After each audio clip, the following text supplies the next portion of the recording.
Hello, everyone, and welcome to Diamond Cast episode 55. Woo! Right. 5 times superstitious. That's amazing. Also, straight away in with the pipe. I'm so envious. Pipe envy. I was watching it last night with I was raging. Raging. You had a raging pipe. Oh, yes. And this guy, he was just he's just, talk about what would be the right term for it? He felt inadequate. He felt inadequate. I guess we should specify. A medicine bottle. We should specify we're recording this episode on Monday, and so last night was when me and Leslie did the live one. Yes, it's gone like back-to-back podcast. Me and Adam right now. Impressive. It was. This guy's been weeping ever since. No, I don't want him to weep. The idea was not to be don't say I'm going to make another rude joke. Is it about your song "I Clean My Pipes" that you dreamed about? Okay, that's lore. Deep Diamond Cast. That's classic lore, isn't it? From episode 3 or something. Classic callback. But sorry to usurp things really early on with that pipe thing. Natalie, you were actually saying something. I wasn't saying anything, but yes, you were. You were like introducing the episode. I was introducing the episode. Yeah. The pipe got in the way. To be fair, it's obnoxiously long, so it doesn't. That's what she said. Come on. I can't actually have the pipe. Actually, it's a real pipe, so I could actually smoke it. But I don't want to get in trouble with my flat. Are they meant to? I keep walking into these. Are they meant to be that long? Well, absolutely. I forgot I had that sound effect. But no, seriously, are they meant to be that long? Because that looks really long. I have no idea. It was my dad's pipe, and I just found it looks quite like Gandalf-y. Yeah, he would like that. He would have really liked that because he loved Lord of the Rings and he loved Gandalf. Yeah. So he is sitting up in heaven right now and feeling really proud that he said that. I'm sure. Oh, good. Because he loves Gandalf and he loved Ian McKellen. Anyway, cool. Yes. Oh, I met Ian McKellen on the street in Soho. He came out the backstage door of a Muse gig. I was standing outside the backstage door of a Muse show. I can't remember where they were playing. It's somewhere in Soho, and he came out, and I was waiting for Muse to come out and get their signature. And Ian McKellen come out and was like, shit, I'm going to run up the road and ask him for a photo. Left my mum and dad waiting for Muse. And then unfortunately, it was on one of those old Boots, like roller ones. So the picture never came out because it was the last on the roll. Yeah. But I did meet him. Well, that's cool. He's obviously got a good music tool taste as well. Yeah.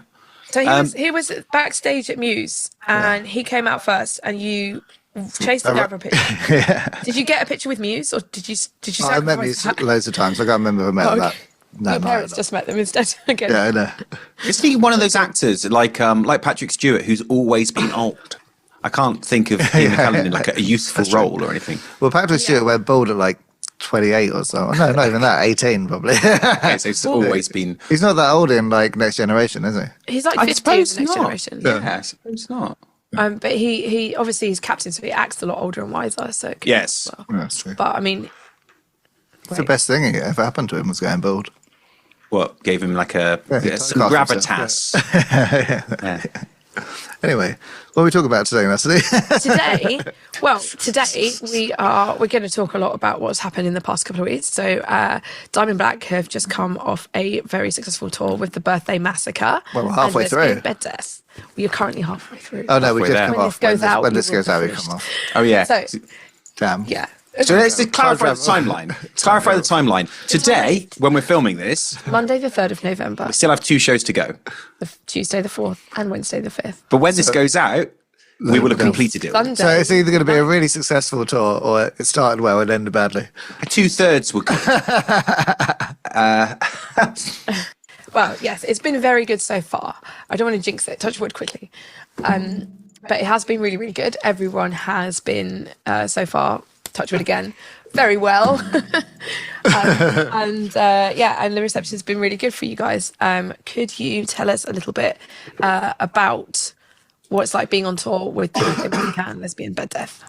Okay, so they are both incredibly nice bands and nice people, and not just in the kind of general day-to-day of just being nice, but also really generous with things. So, for example, because there's 3 bands and the venues are quite modest, often the backstage area is very small. And in each occasion, they've been completely up for sharing the backstage with us. And whereas sometimes bands in that situation can say, well, there's not enough room, you're going to have to use your van as your dressing room, which has happened to me before. But they've been really, really, really helpful with that. Timings as well, with the sound check, everyone's always been really respectful in getting on and off quickly. Everyone helping each other with each other's gear, like every band helping the other with the loading in and out. So yeah, just a really collaborative atmosphere all round. I liked when we did the first gig with the Birthday Massacre, and they let us share their dressing room, and I say thank you to one of them, and they're like, "Don't worry, we're family. You're family." I was like, "Oh, that's really nice. Thank you." I literally never met anyone that nice. Like, it's a very nice any job I've ever been on. Yeah, it's a really nice touring lineup. Yeah, really. Actually, I was in the pub in London yesterday with Natalie, and I saw a girl with red curly hair walk past. I was like, "Oh, that's the girl from Lesbian Bed Death." I was like, "No, I'm so used to seeing them everywhere." It was just another one, but yeah. Because you think that we're all in the same place. I'm just so associated with being around them. It was nice.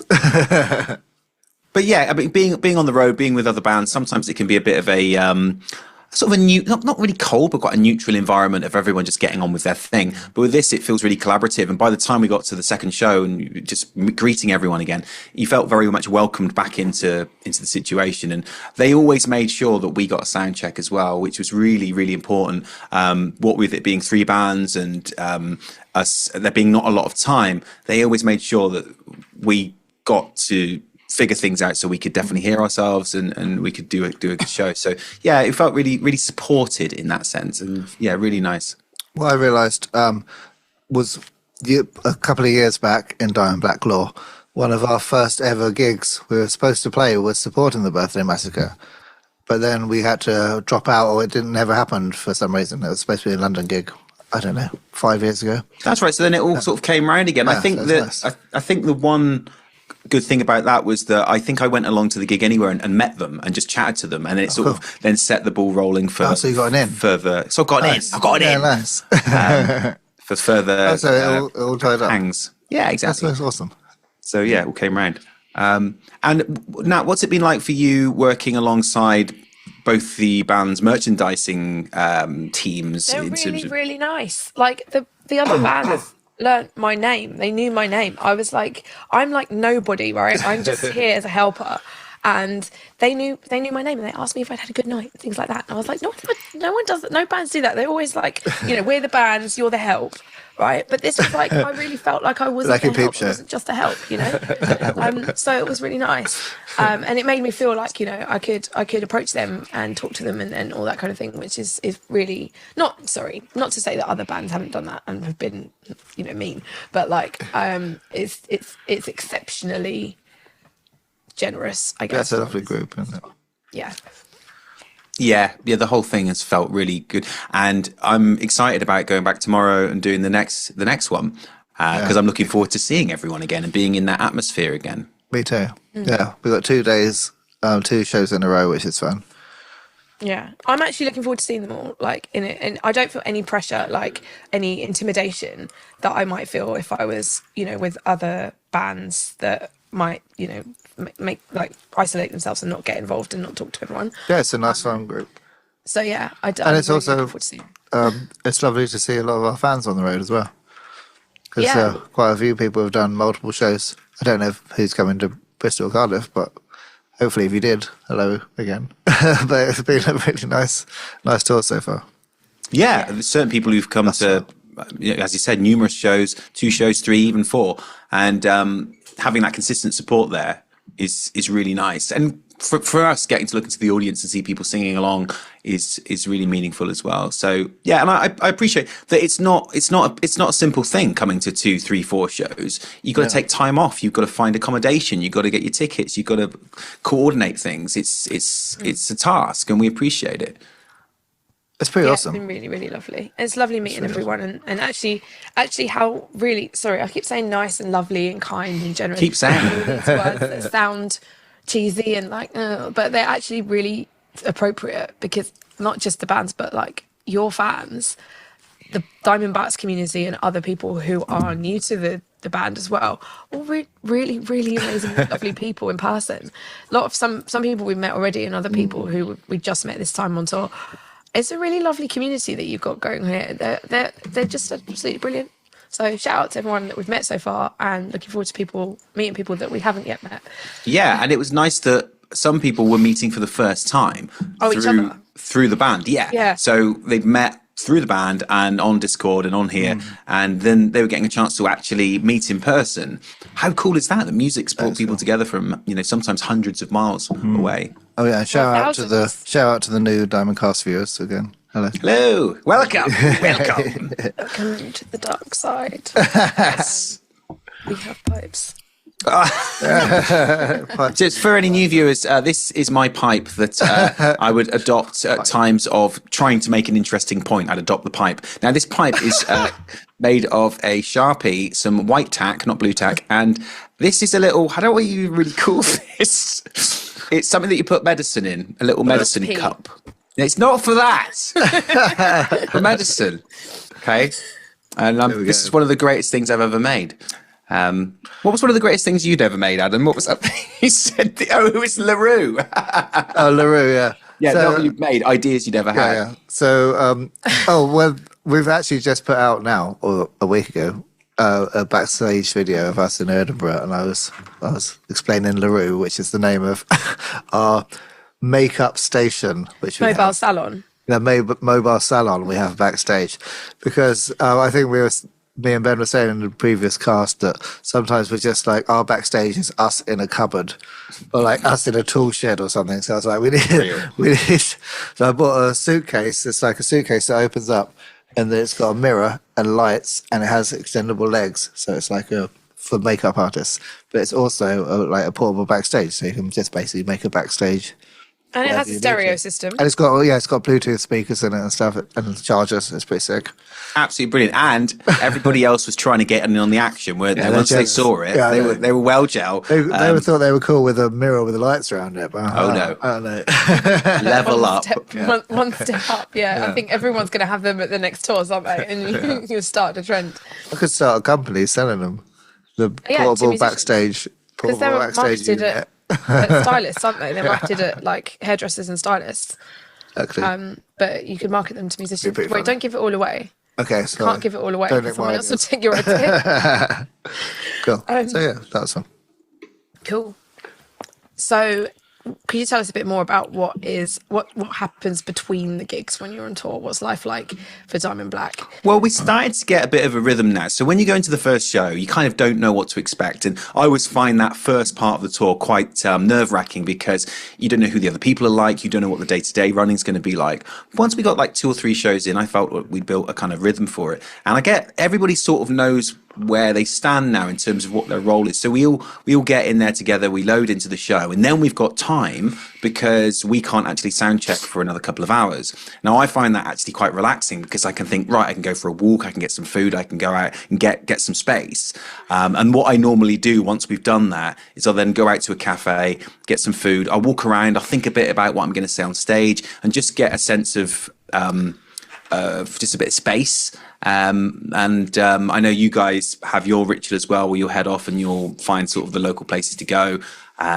So that's sort of what happens in between arriving and the actual show.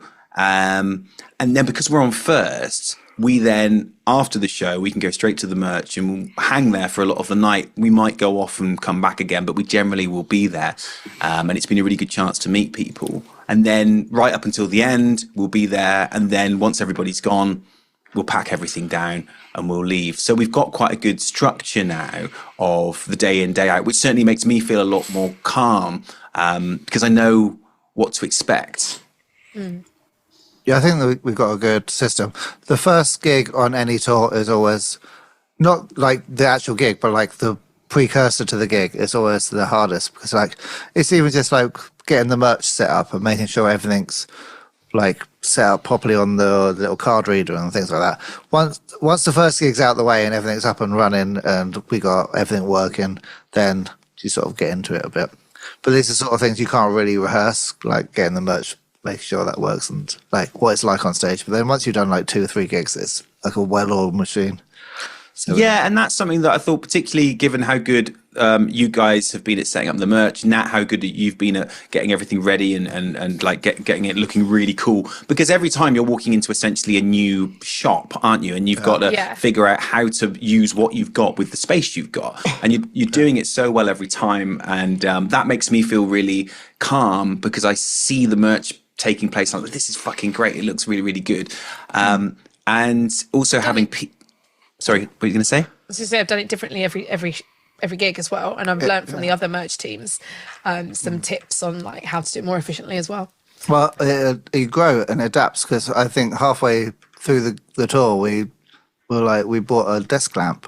We got it delivered to the next venue, and then we bought some hats like you're modelling right now, and got them delivered to the venue. So we're adding more. It's not like a static station. You evolve and perfect it. And I thought that was really, really, really proactive of you two, actually, to be on a day-to-day basis. Right, what do we need next? Not like, oh, we'll do it on the next tour. It's, well, we'll get it for the next show. And figuring that out while on the road is really impressive. Also, having Pete driving us and tour managing, he's been amazing because he's just so calm. And Pete, the drummer of FM, and he's awesome. He's been brilliant. He's just a very calming presence. And I'll be going to him like, what do we do about this? And he's just like, well, I guess we'll see when we get to that point, won't we, Ben? And then he's always right because it always gets figured out. He just takes it one step at a time, calmly, and it always gets to the resolution. So yeah, and having him around has helped to give that sense of structure as well. Really good, and he's done a lot of stuff single-handedly, so that's been really impressive. I find it quite comforting having Pete on this tour because, like my dad used to come on the road with us and do a lot of that stuff. Unfortunately, he passed away, so it's quite nice to have a dad-like figure on the tour. He's definitely. He definitely has that, isn't he? Yeah, he's got the same kind of vibe. Yeah. Yeah, it's lovely. Yeah, I mean, he even came and picked you up from the theme park. Oh, yeah, he drove us to the theme park and back and stuff, which is nice. Yeah. Proper dad.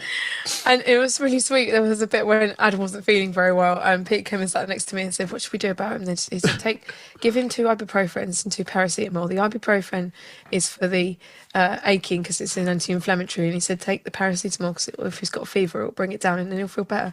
Like that. And it was just like. I was just like, this is such a caring, like, dad thing. And then once I've done that, like an hour or so later, he's like, now have a Camden Hills. And it's okay, now I feel better again. Yeah, you did say that, And you did feel better, didn't you? Did it work? Yeah, it worked, I think. It worked a charm. So it's really been lovely having Pete on top. So your question was like, what do we do between shows as well? So what happens off stage? Like, what do you do after the show? Do you go back home? Do you go to?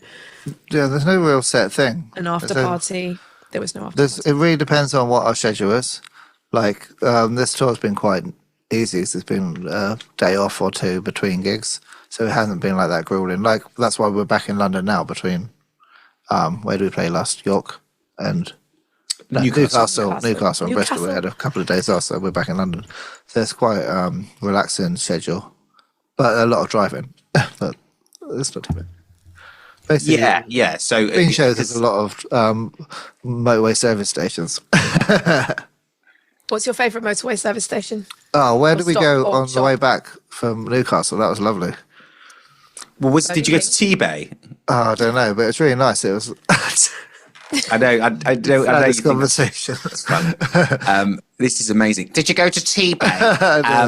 Well, T-Bay services is very different. Is that like second-hand tea? It should be. It should be. No, T-Bay is one of 3 very bespoke artisan service stations. Okay. There's South Gloucester, there's T-Bay, and there's one in Scotland, and it's very much like farm shop vibe, and it's got a little lake with ducks and things. Oh, that nice? No, we didn't go there. No, ours was like a big glass structure, but inside it was made like little houses, but they were shops. So it was very theme park vibe.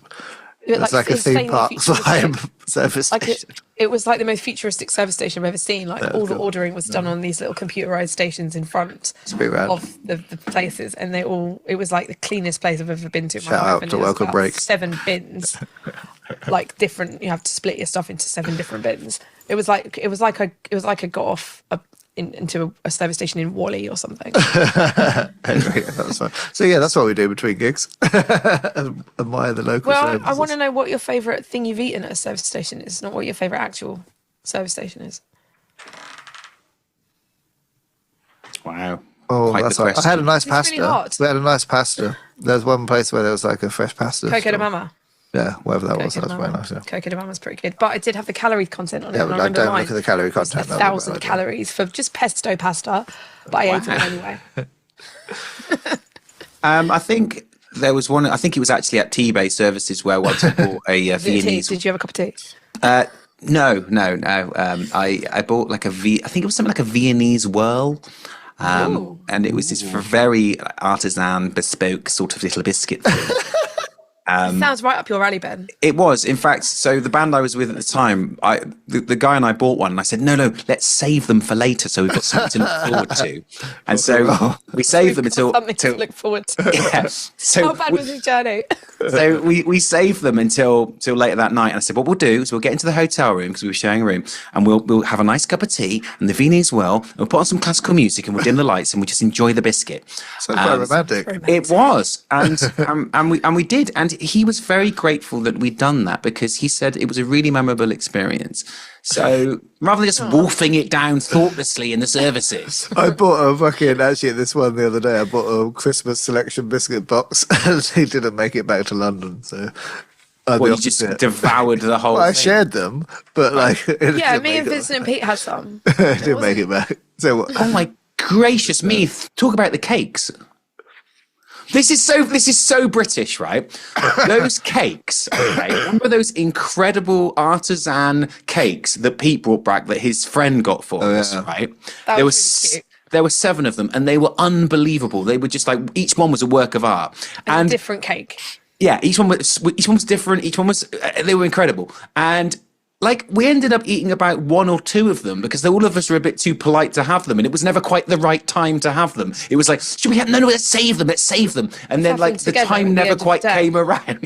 And then it was always too late to have cake because it's like 2 a.m. when we get back, and everyone's like, "Oh, I don't want to eat cake this late," because you feel bad and have a. Exactly, it was just so British. We could never quite find the right time to have these cakes, and in the end, they just ended up just going off. And No, that was... we ate them. Yeah, we took it back on the van with us, don't we? Did you? Yeah, I don't know if they all. they did get eaten. They did. It's very fun. That's good.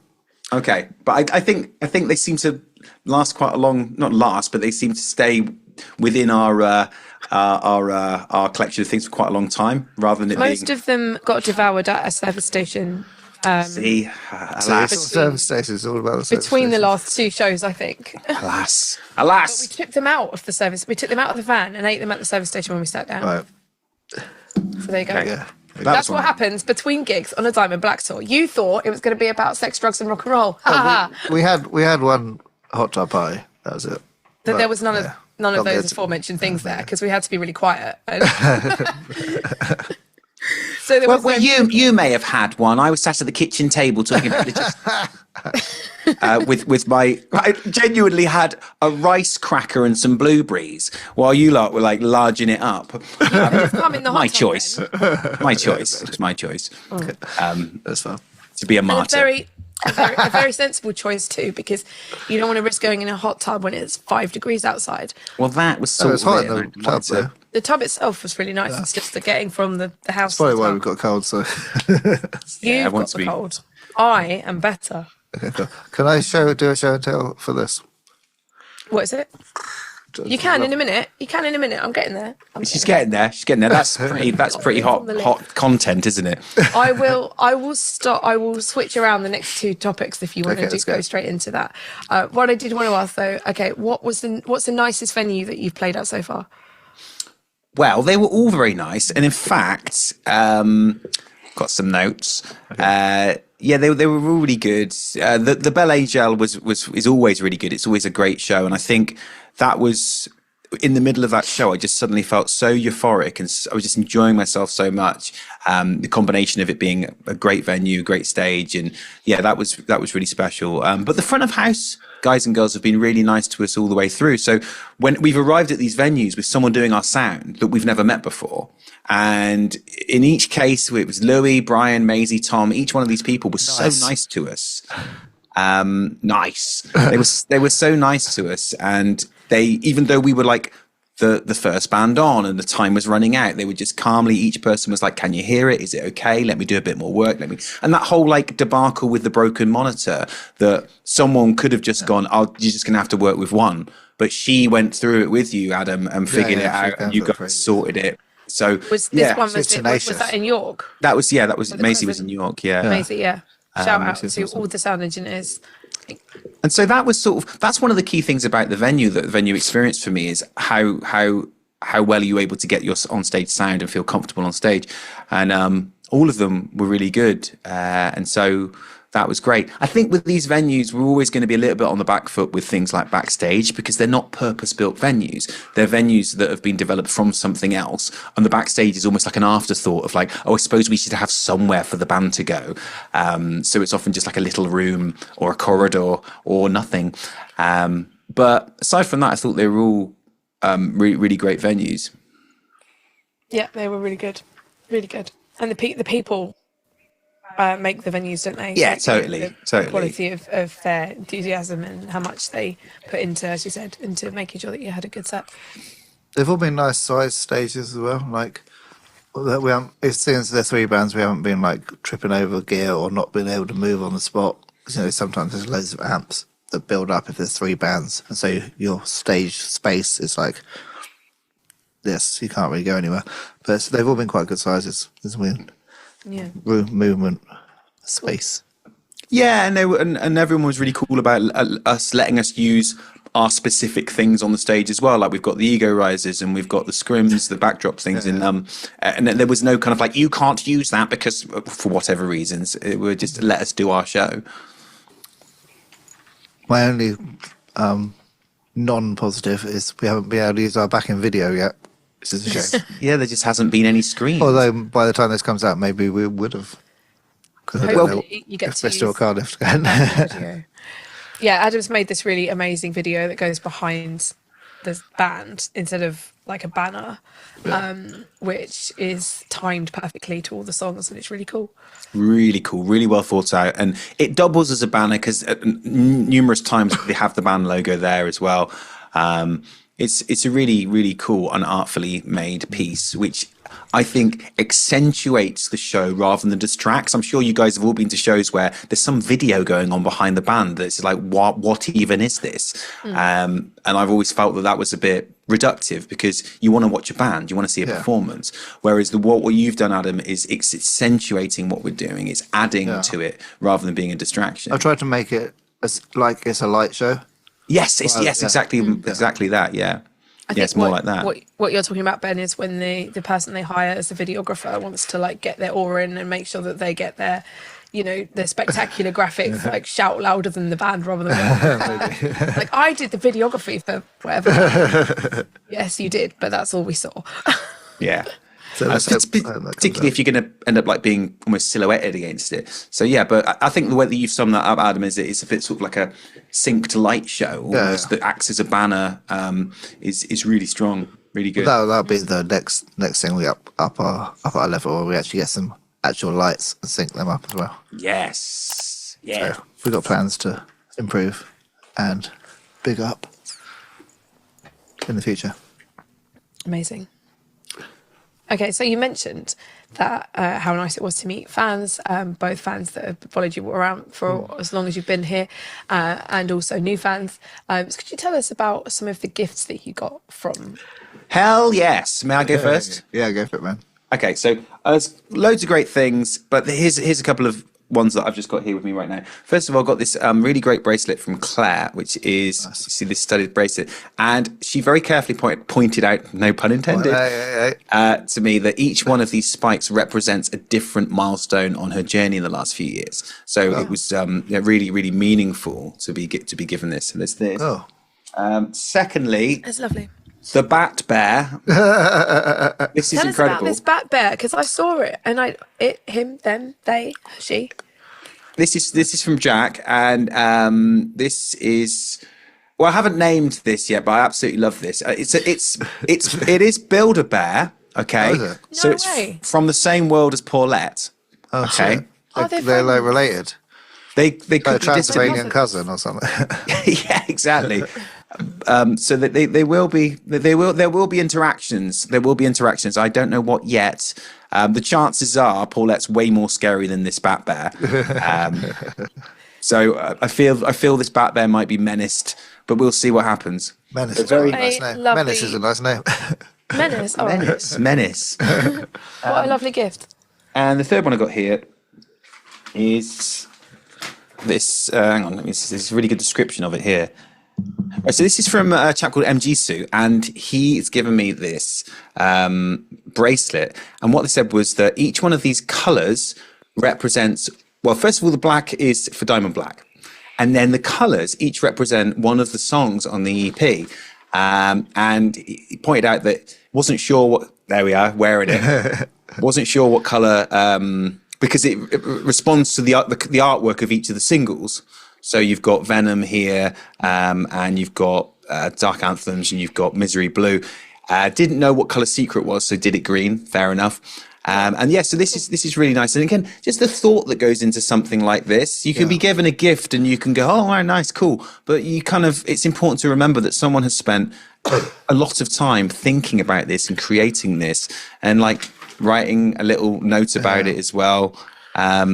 So this is some of the just some of the really memorable things that were given, and thank you guys for doing this. It's really validating for us because it's all very well to say, yeah, it was really good, which we like as well, but to go that extra mile of actually doing something, actions speak louder than words, so you've inspired someone to go and do something, whether that be something creative or to put thought into a gift, is really great for us. It means that what we're doing is having a connection where people feel inspired to do something themselves. So yes, there was just some great examples. I think we're all like, when we give gifts, especially you and me, Ben, we put a lot of thought specifically for the person into it. It's not just like, here's a nice present. So like to get gifts from our fans that have had so much thought put into them, it's really like an extra like lovely thing. Yeah. It's like, yeah, because as you said, Adam, we're individuals who I'll take do that. any present, don't get me wrong, wicked, but I love the amount of thought that people put into them. It's wicked. Can I show this book off? This book? Yeah. Yeah, do you need to intro this book, Nat? Like, because this is quite a big deal. Natalie's showing off a jacket. That's a good jacket. Was this a gift? It wasn't a gift, no. Well, what are you showing off for? I'm not. I'm just. Cool. So, no, I got one of these as well. I just wanted to. Oh, I see. You're showing us a wristband. I thought you were showing your jacket off. MDC made me one of these as well, and it was so sweet as well. lovely. Like I got. I'm really, really grateful to be part of the gift giving, gift receiving. But yeah, so this is something. So, you guys got each one of these printed books, which was coordinated by Emma Gomez and Judith. I'll try and show it off for you. And it's a book that everybody, I think, was it people from the Discord, who came together and gave something or wrote something about what Diamond Black and their music means to them, and Emma and Judith very thoughtfully and lovingly put it into a book design and had it printed in hardback for each of the members of Diamond Black. And so there's lots of lovely. drawings and artwork and things like that. There's photographs that they've put together. So it's like a fan compilation of all of their special moments. It's so lovely. So it's basically, I think, our lovely Diamondback fans made a secret present for us to give us on the road. And it's like the nicest thing ever. It made me cry a little bit when they gave it to me. So well done. But it's such a lovely little booklet. Well, really, it's the sweetest thing. And it's going to go on my wall of prized possessions. So thank you very much, everyone. Yeah, it's crazy. overwhelmingly good. Yeah. Not only not only that everybody put so much thought into their own entry in it, but the fact that it's put together so lovingly. It's such high quality material as well. The paper's really nice. The print is really nice. And I didn't even think about that. I'm just designer. like just those elements as well. Like nothing was overlooked. And I absolutely love the consistent drawings all the way through of Slothy and Paulette. Wrapping paper as well. Yeah, wrapping paper was good as well. And there's these great drawings all the way through of Slothy and Paulette by Elaine that are just so brilliant because each one refers to something we've talked about in the cast at some point, or a different costume that one of us has worn at some point. It's just a really, really amazing piece. And I think, like, even if we just stopped this band today, which we're going to do, I would feel like we'd made a huge success of it because of this book. I agree. Because this book had inspired so many people to do that, and so amazing. It's really lovely. We've or you guys have made a little friendship community group out of our music, and fruits for us. Well, anyway, let's go before I get upset again. And can I also just shout out Emma and Judith, please, for making me this little box of sweets with the pictures on it, from when Emma and I the sweets were good. The Big Red in Camden, and it's full of sweets from the Netherlands with this lovely postcard. Wait, you can't see because of my lights. Oh yeah. Ah. Cats. And then a postcard and a message about Sinterklaas, which is a Dutch tradition celebrated on the 5th of December, based on the story of St. Nicholas, who put sweets like this in the shoes of children. And it is indeed full of sweets. So thanks. It's half full. It's half full. Actually, you can see we've already had a bit of a go at them. It's not December the 5th yet. But they are really, really good. So I think I'm going to try and save these at least so we've got some for December the 5th, but I have to hide them from Adam. They won't last. They will, because you don't know where they were until just now. That is. So thank you, everyone. Yeah, thanks, guys. That's such an amazing gift, and we're all just overwhelmed, I think, by it. And for all of us, it'll be in pride of place in our abodes. Yeah. Can we also take a moment to thank Julia for the knitted bats? Yes. I had mine up there, but I think she fell down, so she's going to live there. Lovely. But yes, so that and these are handmade as well. It's like actually handmade. Incredible, and again, just absolute time of taking to do those things is brilliant. They're so lovely, and we all got one. So very, very pleased with that. I love all these. I'm decorating my whole space and things you guys have made. Yeah, I've got a bit of space here. Okay. Cool. So last bit of tour, and then we'll go on to something else. So what's the one feeling that you'll never forget from the tour that you've been on? I think for me, it was a sense of, once we got further into the shows, a sense of feeling really supported by everybody in the band and the team. That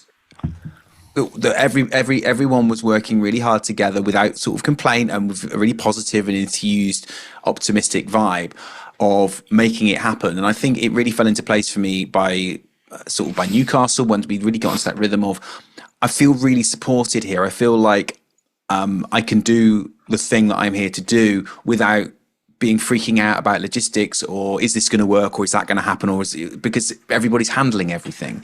And that was a really amazing feeling that makes me feel really optimistic about the future of the band, because we've got a really good sense of camaraderie and team spirit that allows each of us to do our own jobs properly. And that's a really cool thing. And that's the one for me. Yeah, no one's a liability. Everybody does what they need to do, kind of thing. Yeah. Great. Adam?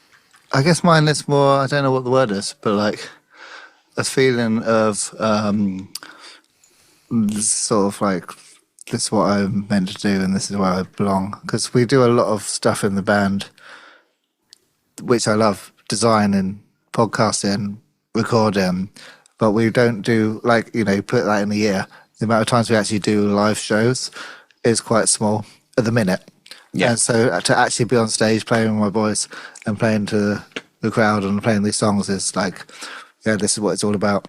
So it's like this euphoric joy of actually being like, yeah, this is what all the hard work is about, is this moment. Well, it's victory, isn't it? It's a sense of victory, because the reason we're on that stage and we're playing, a great, we're really enjoying ourselves, and there's people there who know the songs, and the fact we even got there in the first place is all testament to all these little bits of work that we're doing now, like all the admin, all the logistics, all the maybe stuff that is a bit more arduous, leads us to that point where people have turned up because they've learned about the band because of all the work that we've done to try and tell people about the band. Yeah. Since I was like 9, all I've ever wanted to do in my entire life was be a musician in a band. And I don't want to be like fucking massive rock star, and I just want to play music in a band, a rock band, for my whole life. And that's all I've pursued since then. And that's what I'm doing. But like the amount of time you actually spend on stage compared to the amount of time, if I wanted to be, like, my dream was to be like an accountant or whatever, and I got a job as an accountant, I'd be doing that every day. But my dream of being like a musician in a band, you don't play that many times throughout the year. So it's lovely to actually be able to do that in the band that we've created. So, Well said. Well said. welcome, there you go. And I suppose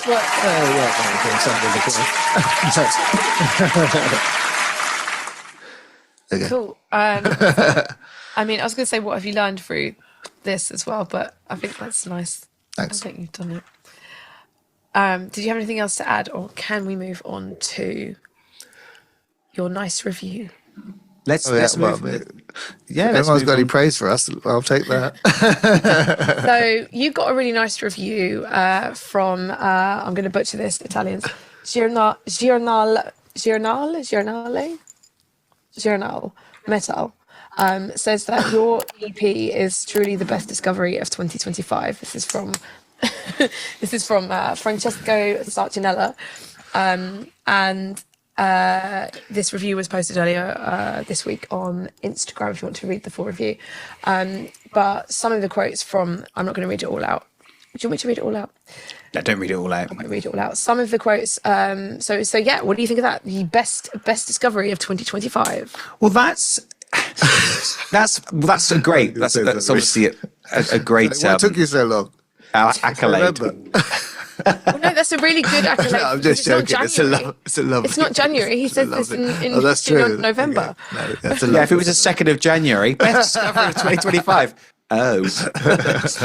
I think it's a really nice validation, and it's interesting because for us, the songs have been this sort of labour of love. Some of them have been released before. So for us, I've never really thought about what it might be like to just hear that for the first time, experience those 5 or 6 songs for the first time without any sort of preamble, the artwork, the music, the vocals, the lyrics, everything. Like, what would that be like? And it's so validating to know that this is him checking this out for the first time and getting that response and that sort of high praise. It kind of validates a lot of what we're doing, because we've lived with this stuff for so long, we sort of forgotten what it's like to have that initial impact. And so it validates the idea that we've kind of put the songs on the right order as well, and everything sits well next to each other. And as people say the order's great. Yeah, and as an entity, it's having the kind of impact that we wanted it to have. So that's such a cool thing to get that kind of feedback, and from someone that was completely new to us. We've not had any connections with this before. Just to clarify, Francesco was in the audience at one of your shows, and came to see the Birthday Massacre, and didn't expect to see you and to experience such a good experience that he had to write about it. And actually says at the end of the review, I don't normally write this much for a normal album review, but I had to write it because of how it made him feel. So that's pretty cool. But also got to experience you for the first time as a live band rather than listening to the CD, which I think is an important distinction, because there's an emotional, cathartic response that comes from seeing a band live compared to or a different one than listening to the CD. Yeah, so clearly what's great is that the live show inspired him to go and then listen to the EP and then do this review. Again, somebody putting loads of time into the thing that they care about, because what we've done has inspired them to do so. And I think that's such a great compliment that he then sat down and wrote this great review based on the thing that we've created. And that's that quote in it, poignant and slaying hymns, which is such a nice phrase, and I think it really sums up what we're trying to do, because it's rocking. We might have to borrow that. Yeah, it's rocking, but it's very emotional and it's anthemic, and it suggests that the music has energy and force, but it has depth. It has a purpose. Like the word hymn suggests it has some sort of purpose to it. Yeah. So I think that's a great phrase, and again, that's very much what we've been trying to do. So a newcomer to interpret it like that is really validating for us. Well, the rest of the quote is 5 poignant and slaying hymns able to cling to the soul of whoever listens to them. Nice. And I was going to ask you, how do you and Yanni together create such an atmospheric and emotional experience that is able to affect someone hearing those songs live for the first time? But I also want to say to Francesco, how do you create such a cinematic imagery just with 5 words? Very good. Yeah, very good. It's clearly a talented writer. Yeah. So do you mean how do we create the sound in the studio, or how do we create it live? I mean, like, where it comes from. There's no answer, is there? How do you write a song? How do you write? It comes from what you've obviously created the live show as an experience for someone to be able to get to gain all of that from. So it's the songs, it's the experience live, it's the sound you produce live. I feel like it's semi-deliberate, semi-organic, though. It's not like we sit down and think, like, this is how we're going to do a live show to represent these songs, or this is how we're going to write a song that sounds goth. It's just like, these are the things that come out of us as a creative unit working together. And it's just, we're so sort of in tune with each other. This is the sum of our parts. I don't know. Yeah, I think you summed that up quite well, that 50% of it is sort of constructed and 50% of it is an organically... things we like as well. Yeah, and I think an important aspect that makes the live show a bit different is the fact that we have that music running all the way through. Yeah. So it never lets up. You never have this sort of bit of silence where it's kind of like shuffling around. Hey, guys. We create that cinematic feeling all the way through. And for anyone who's come to a number of the shows and listened carefully, you'll notice that the bits of music before each song starts are actually bits from the upcoming song. Yeah. So they're like we've drawn out like a keyboard line or something from the actual song and made it into this little piece that then leads into the song. So that kind of the intro music for this cast being your background music. Which gives me the willies now, because it means we have to do a live one in a minute. I'll tell you, I've got a thing on why and how we've come to our live show. It's because both of us, or all of us as musicians, we have a sort of like mental bank. And whenever we see a band, it's like, that's a wicked idea, let's put that in the bank. Or like, that was shit, let's not do that. And so like how we've got like this long piece of music that plays the way through. It's like, okay, that's really cool, because we don't like dead air between the songs. But it's also like, it's nice and structured, so we know what we're doing. So it's through a lot of, not trial and error, but like a lot of time in the scene and around rock bands and like imbibing it all. Yeah, because it also means that we don't need a set list, because we can already hear. We've got that intro to each song that lets us know what song's coming next. But we still have set lists anyway, because it's fun. But we don't need a set list, which is quite a cool thing to have in place. In fact, I got the idea of having the sound in between the songs from another band, but they didn't have music. They just had like a very low level kind of atmosphere. And I thought, well, let's take that. Star Trek. Yeah, I thought, so let's take that to another level and actually make it musical pieces that then connect the songs. And it also means that when I'm talking in between the songs, there's a bit of a soundtrack to it. So I think it adds to the sense of emotion of the words, because you've got almost like a score to what's being said. Exactly. And people pay attention as well. Yeah. I think when we did Starscream, I'd have like 3 tracks in a row with a bit of ambience between the song, and then have spaces for talking. Because nice. Let's face it, there's nothing worse than dead air.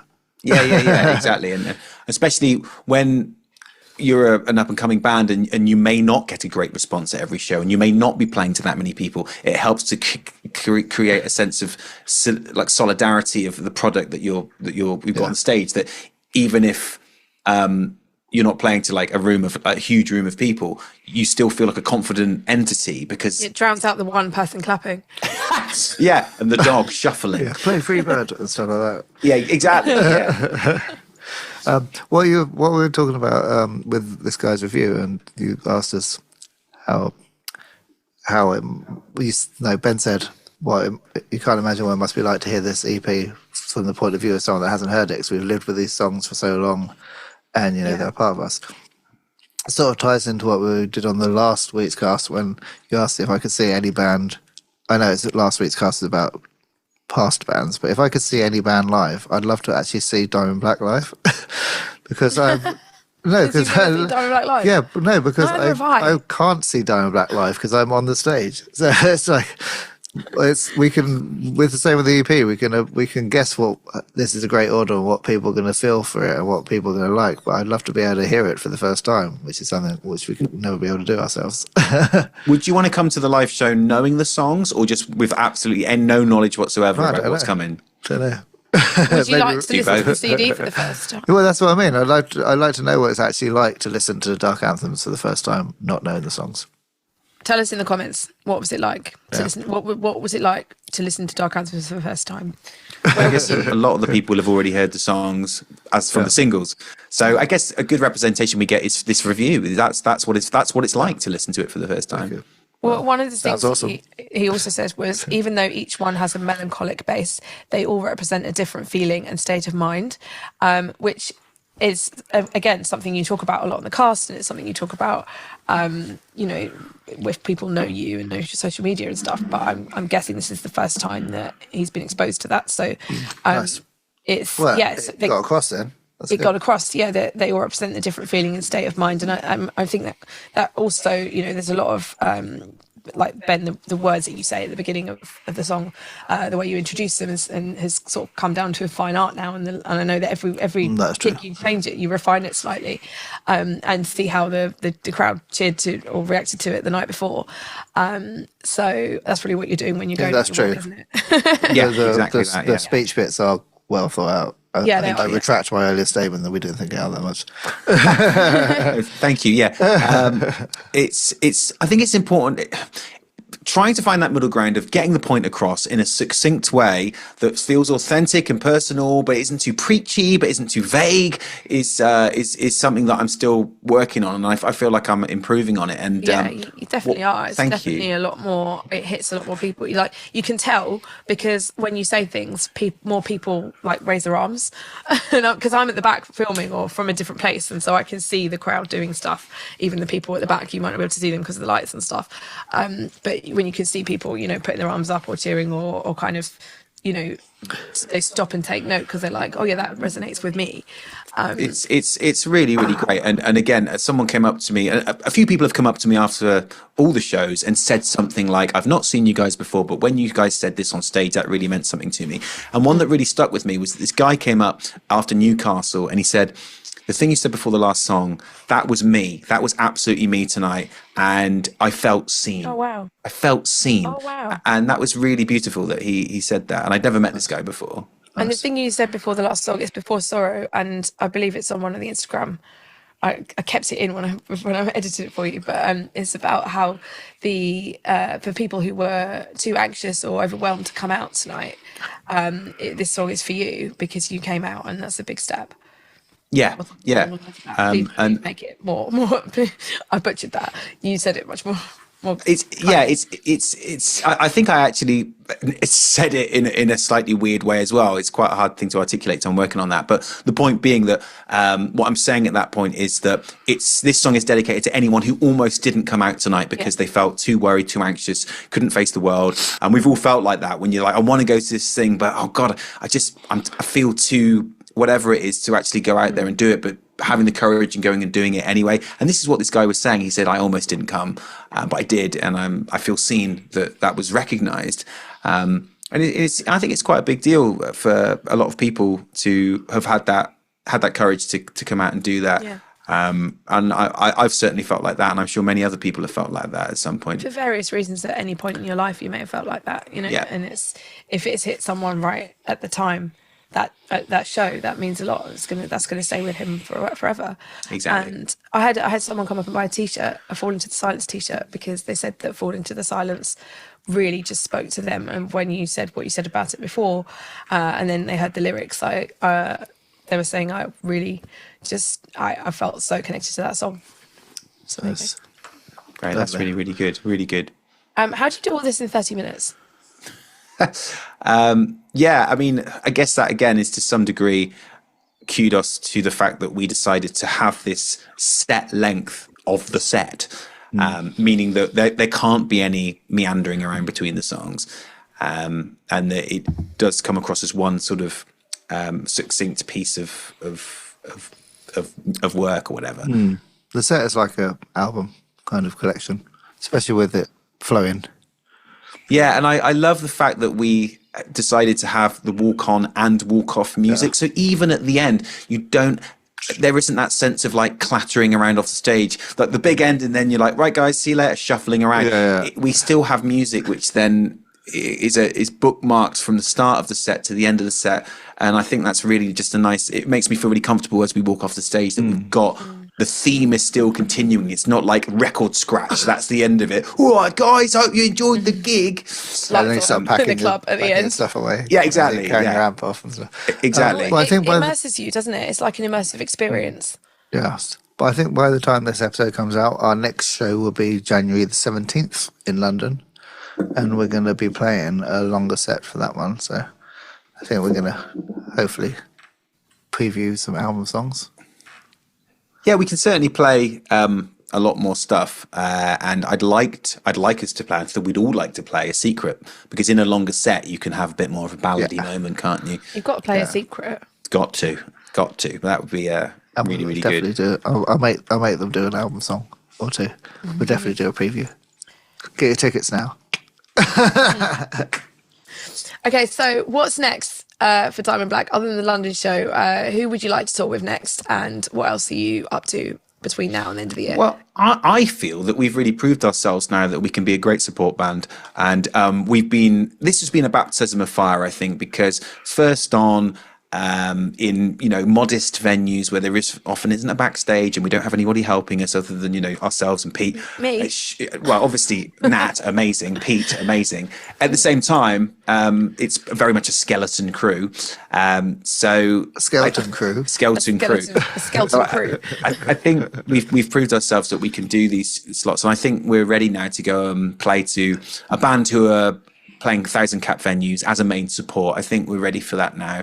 We know how to work a stage. We know how to work as a touring band, and that would really be the next step, I think. Let's go! Onwards and upwards. Yeah. Bosh. That's it. Right, nice. That was a lovely episode. Wasn't it? Wasn't it very nice? Was that nice? Did you enjoy that, everyone? I did. I did. Any last words for today? Oh, see you in January. Tickets, diamondblackofficial.com. Wicked. Please give us a like and subscribe, as yours. Yes, and CDs will be in the post. Oh yeah, This probably already by now. Yeah. We did apologise on the last week's cast. That, We did, yeah. We didn't think to leave enough space between the release of the CDs and going on tour to actually post them out to everyone. So we'll be doing that. Yeah, because as a reminder, guys, we pretty much are doing everything ourselves. We don't have like a big infrastructure of people sending out merch and stuff. Like we have to do a lot of it ourselves. It's a full-time job for more than like a full-time job for several people. Yeah, so as a consequence, we need to individually sign everything. I need to handwrite the lyrics. We need to then post and package it and all send it all out. But it will happen. Ben's got a lot of lyric sheets to write. So yes, Ben loves handwriting though. He's got really lovely handwriting. Yeah. Thank you. Yes, I do enjoy it. But I just have to try and pace myself so I don't get. You've been doing your exercises. What's that? Groping. I didn't mean that. Obviously, it's only one hand. I did. But like this to keep your hand steady. You get those little things you use for guitar. Guitar. Oh yeah, I got one of those. Yeah. Because I used to write all the time at school. I'm sure you all did too. But what I mean is like now, if I try and write an A4 page, my hand hurts by like halfway through, and I can only write like 200 words, and then I'm like, oh. Yeah, we're not used to it anymore, are we? So it's challenge. It's a challenge, but I shall achieve it. Nice. Okay, so yeah, pre-orders coming out post tour, but thank you very much. Can I tell you a story that Pete told me? Pete said that when he, it was at some point in the past when he was writing signing some posters with FM, they had 1,500 posters to sign, and he said it was the worst job he's ever done in his life. 1,500. And he had to take staples out of a book. Wait, 15,000. Do you know what? I think it was 15,000. Oh, 15,000. Yeah, I think it wasn't 1,500. Did I say It was something 1,500? insane, like 15,000. Yeah, it was 15. But you see my sorry, signature. I meant My signature 15,000. is as small I was thinking as possible. 1,500. What was the thing about the staples?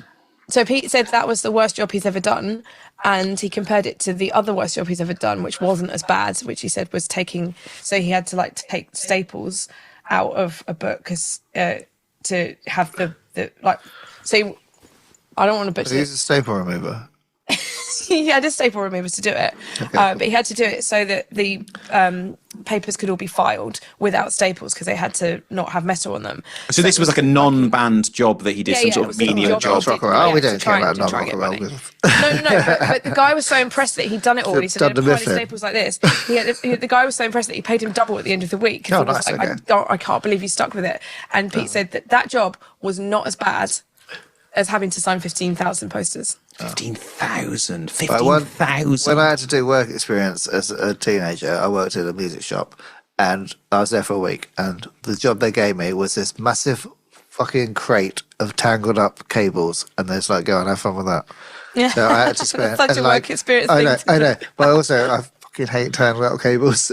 It's like the worst thing. Anyway, you're really good at it though. No, you do it in I hate it. Yeah, I know. They house. saw me coming. You do it in the house. You do it all like properly and everything. It's like cables are all just perfectly tidied up. So the work experience job was good. Right. Thank you everyone for watching. Yeah. We'll see you guys next week. See you next week.